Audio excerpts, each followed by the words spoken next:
Hello, and welcome to Candidates Up Front. This is a public interest election program of Berks Community Television and the League of Women Voters of Berks County. Our May 16th primary election is coming up. Democrats and Republicans will vote for judges, school directors, and county, township, borough, and city officials. The deadline to register to vote is May 1st. To check your voting status, go to votepa.gov. That's vote.pa.gov. You can register, change your party, locate your polling place, or apply for an absentee or mail-in ballot. The deadline to register is May 1st. The deadline to apply for a mail-in ballot is May 9th. The League is interviewing those candidates who wanted to be interviewed in contested races. For each race, the candidates will get the same basic questions and the same amount of time to answer them. Hello, I'm Judith Cranus, a member of the League of Women Voters of Berks County. The featured office today is Reading Council President. The President of the City Council is elected citywide and must be a resident of the city. The President presides at council meetings and performs those duties needed to organize council functions. She has the same voting powers as the other 6 district council members, and the President interacts with the mayor and other governmental entities and represents the voice of council. The position is part-time. The salary is $5,500 a year, and the term this time around is 2 years. Now, there are 2 candidates on the Democratic ballot, Verna Quinones and Donna Reed. Each candidate's views are their own and not those of the League of Women Voters or BCTV. And today our candidate is Donna Reed. Welcome, Donna. Thank you, Judith. It's good to see you again. Good to see you. And would you please tell our viewers about yourself and why you are running? Well, I've been around for a while, so I think a lot of people know me. My background clearly is one of a journalist, serving at Reading Eagle Company for 23 years, from everything from reporter to editor to, bizarrely enough, their first female op-ed columnist. So I left there in 1999, went on to be the face of Census 2000, which is hard to believe that was 23 years ago now. So we did some real good work with that. And then I segued on to the Berks County Chamber of Commerce, as it was known then, to serve as their communications vice president. Since then, I've returned to the news business, both in terms of Channel 69 News and Lancaster Newspapers, Inc., and I continue to be a freelance writer for Berks County Living. I have been on City Council for the most part since 2002. It's a long run. Again, with the interruption of going back to the news business at Channel 69. Returned to council and have served in a variety of capacities as the District 5 councilor for most of those years. I became council president due to the unfortunate passing of Council President Jeff Waltman. The interim president went on to the State House, and I have served as council president since January, having been council vice president beforehand. Mm-hmm. Now, you told us already about the background that you bring to the position. Any specific education that you have that you would like to talk about? I was born and raised in Reading, graduated Muhlenberg Township High School, and went to college at the American University in Washington with a double major in political science and communications. Spent a great deal of time on Capitol Hill, way before social media, texting, internet, when things had to be personally delivered. I was an intern up there and got to know the Congress very well, the back workings of it in terms of communications, and also spent a lot of time at the White House delivering information and working with the, as an intern for 2 national news services, running errands back and forth between the headquarters and also down to the State Department. So lots of interesting times in Washington in Watergate years. Now, being council president means you're managing a council. It's different than being a council member. You have to set the schedules, the agendas, make sure people have the things they need, and get them coordinated so voting is a reasonable process. What personal qualities do you have that will help you be an effective council president? I think what I've been able to do in the last few months is bring to the table the institutional knowledge I've gained over the years of being on city council. And being council president and being council representative are night and day. I figured I put in about 25 hours a week as a district council person. This is at least 40 hours a week plus, and I'm fortunate that I'm in a position I can do this. It is being available to people who also want to have the ear of council in addition to the administration's ear. It is trying to coordinate with the administration. It is setting agendas. It is being out in the community. Reading is not a huge city geographically, but it takes a good deal of time to be at things like the Cotton Street meeting last night and then be in Northwest Reading for another meeting. But that's the crux of it, is you want to be interactive with the community. So I think I know I have the experience, the knowledge, and the background to be effective. What do you see as the biggest issues that will face Reading in the next 2 years? Finances. Finances? Explain more, please. We are out of Act 47. Mm-hmm. Because of that, we've lost the commuter tax. That's a big hit. Watch the real estate trends. We get a lot of revenue from transfer taxes. However, the market's slowing because interest rates are rising. The ARPA funding was a once and done thing, $61 million. It's a lot of money. That was once and done. That doesn't continue. So we have to rely on strong budget management to stay out of Act 47. If we don't do that, within a few years, we'll fall back into it.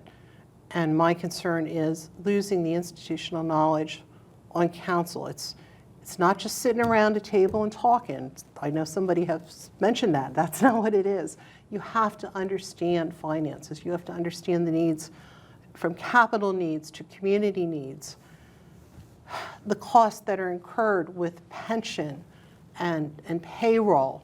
It is a complex thing. It's a $95+ million budget. You're running the 4th largest city in the Commonwealth. You have to understand these things, and you have to be solid. It's not just sitting around, let's have a good day and let's laugh about this. It's more than Facebook posts. It's solid work. When council is approving mayoral appointments, because that is one of the functions of council, what criteria will you consider? Are you speaking in terms of nominations and appointments? Mm-hmm. What we do is we have a nominations and appointments committee that interviews candidates that have been moved over to us from the mayor. And then they bring to council full recommendations. And there's a laundry list of questions they ask, depending what board authority or commission you're talking about. For the larger ones, RAWA, Redevelopment Authority, that's a full council interview. And there we look for knowledge of the city, knowledge of what that particular board, commission, or authority does, one's background in terms of interaction with the business of, not just of that particular authority, but the concept of business. Do you know how business works? Are you understanding, with redevelopment, do you understand private property rights versus eminent domain, things like that? So there's a laundry list of questions we ask along the way. And those answers go into whatever each counselor feels his or her vote will be. Mm-hmm. Let's talk about blighted properties. Some say they should be fixed, redeveloped, repurposed. There are many ways of addressing it. How would you address the issue of blighted properties in the city? That is a hugely important issue and hugely timely at this point. Council, working with council, we have a 3-tiered approach now to that. First of all is looking internally within City Hall. What works and what has not worked within the government structure itself, from process to attention to different properties, to make sure there's been equitable treatment of all. So we're looking at that. Secondarily, we're pulling together a task force. We're going to concentrate initially in the area around the new STEM school at 9th and Douglas, but that will ultimately be citywide. That task force will look at the most egregious properties, but also look at how we can, working with our solicitors, strengthen the ordinances. And finally, in a few weeks, we're pulling together our state legislative delegation to talk about Act 79. How can we strengthen that? That's in their field, but working with their colleagues statewide will help not just Reading, but all municipalities. And those are the kind of things you have to do when you're president of city council, is think short term, think medium range, and think long term, and look at one's own house, the checks and balances with the administration. Okay. Most of the time, Reading's a very safe place to work, to live, to visit. I know I'm here all the time. I've never felt unsafe. But there is violence, usually related to drugs, gangs, and disagreements. And it hurts both the neighborhoods and it hurts the city's reputation. What can the city do to thwart this violence? I think you see a lot of organizations that now are concentrating on youth violence and are working towards finding some solutions. But there's other things. Reading is unfortunately a very transient town. We need to encourage more home ownership, because once people have roots, they take a different view of their neighborhoods. So we have, since the 80s, transitioned to a renter-dominant populace. We have to get back to home ownership. And there's many groups, Habitat, NHS, that are working on that, and that's very important. Buoying up our police force. Every police force is having trouble recruiting folks. So we're doing as much as we can, and we're having a much more diverse police force, which reflects the city, which is critically important in any community. And finally, making sure we allocate the resources, both in terms of capital needs for our police department. We just okayed brand new tablets that will make everyone far more interactive than the older versions were, as well as body cameras to protect both the police and our populace, and to make sure they have the equipment they need for the job. Okay. And community policing, of course. It's hard to get everything in, but community policing, we have folks out there, but if we can increase our police force, we can increase that. Okay. Budget decisions, as you know, are hard. Sometimes the services people enjoy, like parks and libraries, are underfunded so that the things people absolutely need, like police and street repair, can be properly funded. How will you prioritize spending when you vote on the budget? I think we've done that. We've done that since 2010 when we went into Act 47. You know, the primary purpose of a city, of any entity, is to protect and serve.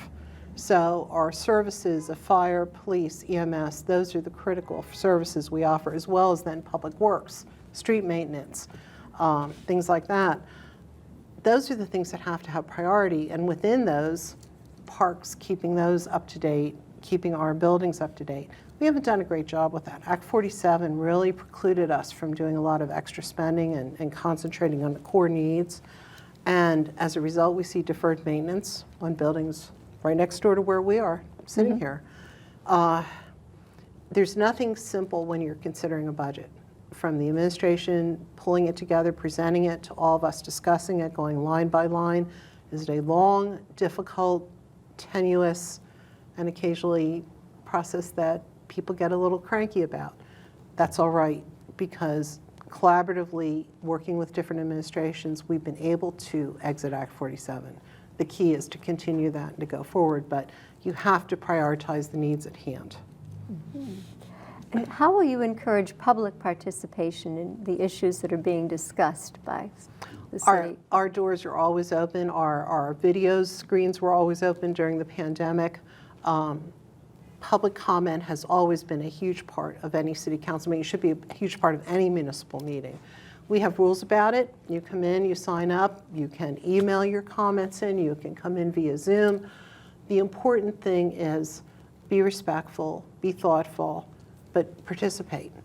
You know, if you're talking about an issue, try and be schooled on that issue. Try and really come to us and say, you know, point A, point B, point C. These are the answers we want, not just a dialogue or your 15 minutes of fame in front of the camera. The solid citizens we see that come forward often are the ones that get the results, because they have been thoughtful and because they're concerned about their community. But we are always available. Council office is always staffed. And if you call the council office, you will get a response from one of the 6 currently and soon 7 counselors. If elected, do you have particular priorities for the coming term? You know, I'm a bit sentimental about this because 2 years ago, Jeff Waltman and I knew that this would be our final term on council. We had both come to that conclusion because we had served so long. So I was going to be District 5 Jeff council president. And of course, last June 13th, we lost Jeff.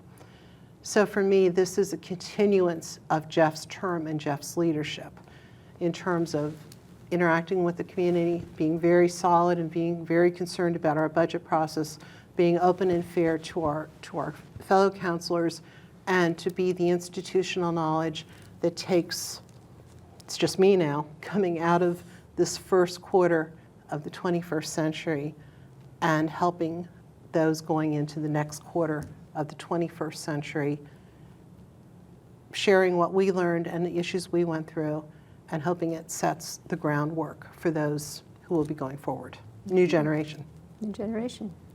What are your ideas to make Reading an attractive place for families? I think some of the things are already happening with beautification projects as residential blocks look cleaner, nicer. That's important as we get more home ownership. I see it in District 5 still feels like my district, even though I'm council president. I see it in areas like Bear Park. I see it in areas like 6th and Amity. I see folks coming in who are able now to buy their homes and to revive them, to plant beautiful little gardens. The houses might be different colors than the colors we think of as Reading row homes, but the joy and the beauty in some of these new colors and the hallmark it's bringing of a new vital and new blood to our city has been very encouraging to me. So I live in a neighborhood that is very diverse and very solid, and I think you're seeing that happen in different parts of the city. Again, kudos to Habitat for Humanity, Neighborhood Housing Services, and other groups for helping to make that happen. Mm-hmm. And what are your ideas to make Reading an attractive place for businesses? I think we need an overhaul inside City Hall to make sure that happens. There's been some efforts with our one-stop shop, but I hear nothing but concerns and complaints from very quality business people of all ilks, from small to large, that impediments have been placed in their way. And council needs, again, under this form of government, we are not administrative, we are policy. I can't go to any city employee and say, please do this, because that's not my purview as council president. I could go to the managing director and say, can we look at this? However, if we feel and believe that things are not going as smoothly as they should, we can address that in a number of ways. And I think that's critical from what I'm hearing from different business people, that there are more blocks being put up than there are bridges being built. And when you say blocks, you're not speaking city blocks, you're saying things that stop action. I'm saying walls, yeah. and we have lost, I know we have lost some critically important possibilities because of those walls, even within the last 6 to 8 months. And it breaks my heart because the city needs it. We don't look as good as we looked 4 years ago, and we've got to build ourselves up. Thankfully, we're sitting in a place here at Alvernia that's starting to make that build happen, but we have to, throughout the city, build it up. Okay. I think we're ready for your closing statement, and I think we have about a minute and a half. Okay. Well, I look forward to finishing up my service, my public service to the city within the next 2 years. As council president, I believe I bring, among all the candidates, I know I bring the most extreme experience, the background, the heart and the concern for this city that I believe I've exhibited over the last 20 years. I know that's a long time, and I know for a lot of people it's a concern, but I can tell you this, that I have the energy, I have the time, and I have the investment because I have 2 little grandchildren, one a newborn, one a 6-year-old, who are Reading residents. And if I do it as much for my late colleague Jeff Waltman to finish up his term, I do it for my grandchildren, who I hope will say one day, I'm a proud resident of Reading, and my grandmom helped make me proud of Reading. So it's for them, it's for everyone, and it's for the betterment of our city. If I didn't believe that, I wouldn't be sitting here. So I would certainly hope for your continued support for 2 more years, and then it's time for a new generation. Thank you. So viewers, we'd like to thank Donna Reed for sharing her views with us today. Thank you. And I do need to remind you there is another candidate on the Democrat ballot, and that is Verna Quinones. And you will be voting for one of the two. I should note that we have Vote 411. I think it was mentioned earlier, but you go to vote411.org, type in your address. They don't keep your address. It's just there for the second it takes to connect you to what's on your ballot. And you will find more information on all the candidates there. So that's a very good source. And I want to thank you for watching Candidates Up Front. You will find the Candidates Up Front interviews on BCTV and on its website and its YouTube page. And for more information on candidates, you can go to the League's online voters guide, vote411.org. Or you can contact Berks County Election Services, elections@countyofberks.com. Their phone number is 610-478-6490. And thank you for watching Candidates Up Front.